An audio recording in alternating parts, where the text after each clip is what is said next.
జై శ్రీమన్నారాయణ. ఏడుకొండల వెంకటరమణ గోవింద గోవింద. చక్కగా గోవిందమాల దీక్షలను ముగిశాయండి. అంటే గోవిందమాల అంటే ఒక సీజనల్ గాడ్ కాదు. వెంకటేశ్వర స్వామి వెంకటేశ్వర మాల ఎప్పుడైనా వేసుకోవచ్చు, ఏ రోజైనా వేసుకోవచ్చు. ఆయన తిథులు నక్షత్ర వారాలు అంటగొట్టొద్దు, ఎప్పుడైనా వేసుకోవచ్చు, ఏ మాసంలో అయినా వేసుకోవచ్చు.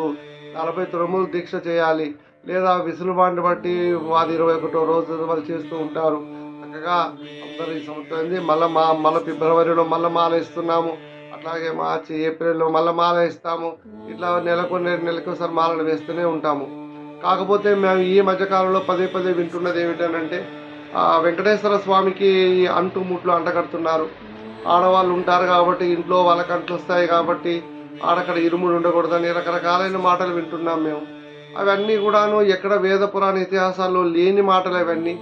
అసలు ఎక్కడ ఏ మతంలో ఎక్కడ లేనివి మనకు మాత్రం ఎవడో బ్రిటిష్ వాడు వచ్చి అంటగట్టిన అది పట్టుకొని ఆడవాళ్ళు ఉంటారు అంటు ఉంటుంది అని. అసలు ఈ అంటూ అనడం ఏమో.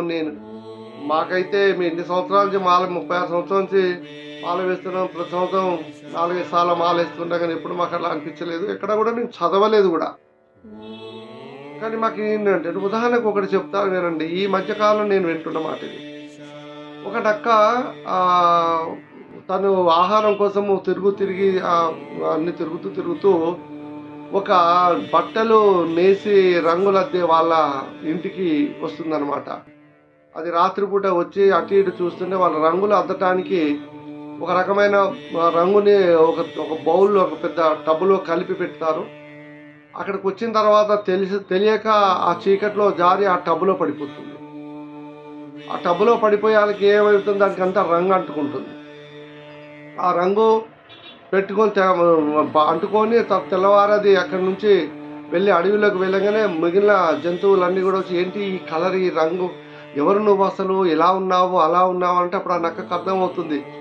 నన్ను గుర్తిస్తున్నారు అంటే నన్ను వీళ్ళు నక్కనని గుర్తుపట్టకుండా నా పైన ఉన్న రంగుని చూసి వీళ్ళు నన్ను ఆరాధిస్తానని చెప్పి నేను దేవుడి దూతని, దేవుడు నన్ను పంపించాడు, అందుకే ఈ రంగుతో నన్ను పుట్టించాడు, నేను ఏం చెప్పినా అది దేవుడు చెప్పినట్టు అని చెప్పడం మొదలెడుతుంది. అలా మొదలెట్టాక చుట్టుపక్కల ఉన్న నక్కలు కానీ జంతువులన్నీ కూడా నిజంగానే దాని మాయ మాటలు వినేసి ఈయన పెద్ద చక్కగా దేవుడు పంపించిందో అని చెప్పేసి అన్నీ వింటూ ఏం చెబితే అది చేస్తుంటే దానికి నచ్చినట్టుగా చెప్పడం, దానికి నచ్చిన విధంగా దానికి నచ్చినట్టుగా తప్పుడు మార్గాలు అలా ఇలా చెప్పి ఆ జంతువులందరినీ తినడం, చేయడం, బాధ పెట్టడం రకరకాలుగా చేస్తుంది. అన్నీ కూడా ఏం నమ్మాయంటే నిజంగానే దేవుడు చెప్పిన దానికంటే ఆ పైన ఉన్న రంగును చూసి మోసపోయి ఆ విధంగానే ఉండడం మొదలెట్టాయి. ఒకరోజు పెద్ద వర్షం పడింది. ఆ వర్షంలో ఈ నక్క బయట ఉండి తడిచిపోయి లోపలికి ఆ గుహలోకి వెళ్ళడానికి ప్రయత్నం చేసేలోగా తను తడిచిపోయి తన పైన ఉన్న రంగు అంతా వెలిసిపోయింది అనమాట. వెలిసిపోయాకే నిజమైన నక్క రూపం బయటపడింది.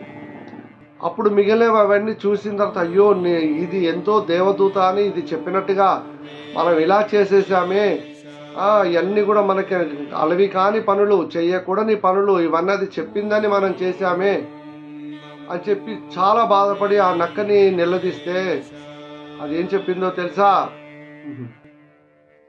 నేను చెబుతున్నాను, మీరు వింటున్నారు, నేను చెప్పేది మంచా కాదా, అవునా కాదా అని తెలుసుకోగలిగిన జ్ఞానం మీకు ఉండాలి.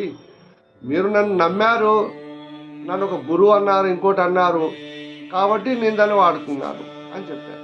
అంటే కొంతమంది గురువులు అలాగే ఉన్నారు ఇప్పుడు. కాబట్టి మనం ఎంచుకునేటప్పుడే చక్కగా ఎంచుకోవాలి, ఏది చెబితే అది.